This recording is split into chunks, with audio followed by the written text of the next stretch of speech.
Hi friends, good morning. তো সকাল সকাল ঘুম থেকে উঠে পড়েছি। এখন ঘড়িতে বাজছে 8টা মতো, যদিও সকাল বলা চলে না, আজকে বাইরে একদম মেঘলা মেঘলা ওয়েদার। আর আমি যে কাকুর বাড়িতে থাকি সেটা তো পুরো এত গাছ, খুব ভালো লাগে সকাল সকাল দেখতে, চারিদিকে একদম সবুজ। তো এখন 8টা বাজছে, দিদি এলো কাজ করতে, তারপরে আমি ঘুম থেকে উঠলাম। আর কোয়েল তো আমার কাছে কাজ ছিল, তো সকাল সকাল কোয়েলও লেগে পড়েছে কাজ করতে। এইটা হচ্ছে আমার বিছানার অবস্থা, মানে এত বাজে অবস্থা, এটাকে গুছাতে হবে। আর ওদিকে আমি সকাল সকাল লেবু জল খেয়ে নিয়েছি। এখন জিরে আর মৌরি আর আদা রাতে ভিজিয়ে রাখি, সেই জলটা খাবো, দেন চা করবো। চাপিয়ে দিয়েছি অলরেডি। আর এখানে কোয়েল হচ্ছে কাজ করছে। কোয়েল, তুই কি করছিস এখন? আলু ভাজা কাটছিস নাকি? মুখে কথা বল, মুখ নেই, ভগবান মুখ দেয়নি। এইদিকে তাকা। আলু কাটছি আমি। আচ্ছা ঠিক আছে, কাটো। কিন্তু আমার অবস্থা দেখে গাইস প্লিজ কেউ মাইন্ড করবেন না। নাও খেপা আছে, এমনি খেপা, জানে তুই খেপা, এমনি তোকে কেউ কিছু মাইন্ড করবে না। আর এই যে আমার দিকে চায়ের জল ফুটছে, তো জলে চাটা করে নি।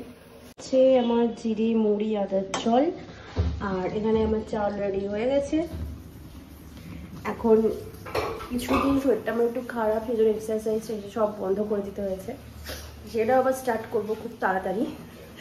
তো আজকে বাবাও আসবে, আজকে দুপুরে বাবাও আসবে, রান্না করবো। সৌভিককেও বলেছি আসতে, আমি রান্না করবো, যেহেতু একসাথে বাবা আছে, কোয়েল আছে, সবাই একসাথে খেয়ে নেবো। তো চলো দেখতে থাকো সারাদিন কি করি। একজন এখন খুব তাড়াতে আছে, কলেজ আছে এখন নাকি?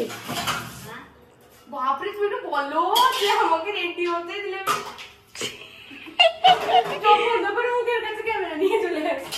এইটা হচ্ছে সমস্যা, ব্লগার মানুষের কাছে থাকলে এই হয়, বুঝলি তো।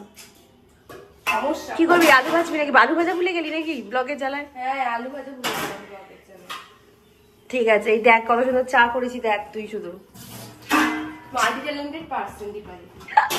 এই যে আবার ক্যামেরা ধরে দাঁড়িয়ে পড়েছি, কোয়েল এখন চা খাচ্ছে। কিন্তু আমার তো আজকে মন খারাপ। ও দেখেছিস, আমার পড়াশোনা নেই রে, সবাই কলেজ করছে। শেষ হয়নি, আমার এমপাম আছে 2 বছর। দেখুন এই যে পরে আলোর সামনে হয়, তুই কি আলোর উল্টো দিকে করছিস কেন? এই তো আমার আজকে থেকে প্রচন্ড মন খারাপ করবে। এখন আবার 3 দিন দেখা হবে না, আমি কাল বাড়ি চলে যাচ্ছি, আবার সেই সোমবার থেকে ব্লগে আসবো। আমরা ব্লগে আসবো, দেখ তোকে ব্লগার বানিয়ে দিলাম আমি। এই যে আমি রুম টুম সব মোটামুটি গুছিয়ে নিয়েছি। আর বাবাও আসছে, কিন্তু বাবা আজকে বৃহস্পতিবার নিরামিষ খাবে। বাবার শরীরটাও কালকে রাতে মা বললে একটু খারাপ করেছে, সেজন্য বেশি কিছু রান্না করব না, ভাবছি সিম্পল আলু পোস্ত ডাল ভাত করব। তো দেখি, আর ফ্রিজে মাছ আছে, সেটা আমার জন্য করে নেব।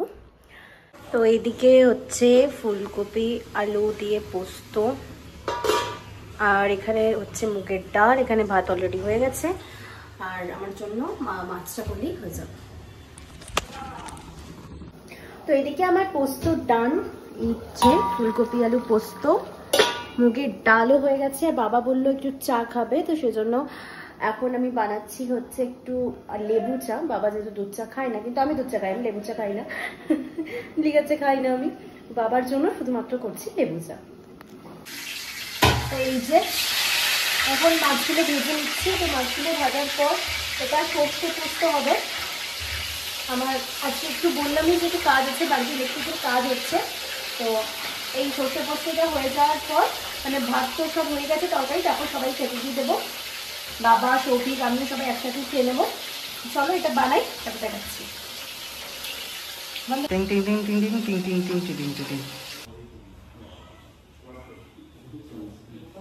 স্নান টান করে পুজো টুজো দিয়ে দিলাম, এবার খাবো। কিন্তু আমি যেখানে থাকি শুধু একবার বাইরেটা দেখো, মানে এত সুন্দর, মানে এত গাছ সবুজ, খুব সুন্দর দেখতে লাগে। তো দুপুরবেলায় তো খাওয়া দাওয়া করে একটু ঘুমিয়ে গেছিলাম, তারপর গেছিলাম একটু চপ কিনতে, সেটার ভিডিও করা হয়নি। কিন্তু যেটা স্পেশাল হবে সেটা হচ্ছে এই যে ঝুড়ি আলু ভাজা। তো সেটা আমি একদমই বানাতে জানি না, সৌভিক জানে, বললো আমাকে রেসিপি বলে দেবে, তো আমি বানাবো এটা। তো চলো এটা বানিয়ে নিই, তারপর দেখাচ্ছি কেমন হয়।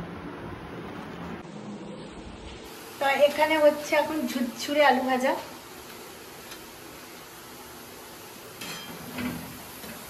এখন খাচ্ছি গরম গরম বেসন দিয়ে এক বড়া। আর রাতে হচ্ছে খাবো হচ্ছে জলে ধোয়া ভাত, বেসনের বড়া, আলু ভাজা আর ডাল আছে, সেজন্য এটা হচ্ছে বানাচ্ছি। তো চলো আজকে এটুকুই, কালকে আবার নতুন ব্লগ নিয়ে দেখা হবে। Tata, good night, stay safe, stay blessed.